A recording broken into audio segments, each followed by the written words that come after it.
Still meeting every Sunday at K-Bob's, in other words. Just down for the church right after church.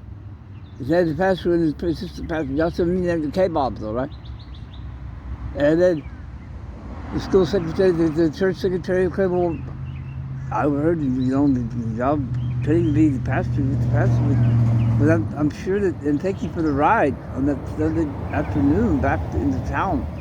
But when I overheard you, the pastor speaking at K-Bob, and the assistant pastors were listening with rapt attention.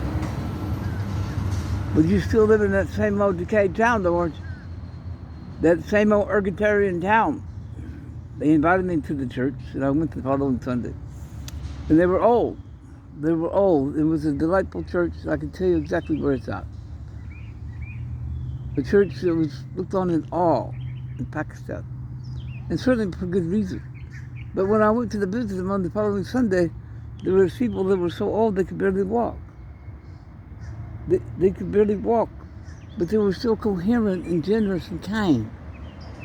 And for that, they were blessed. But I was amazed how it was just a slow graveyard walk to the cemetery.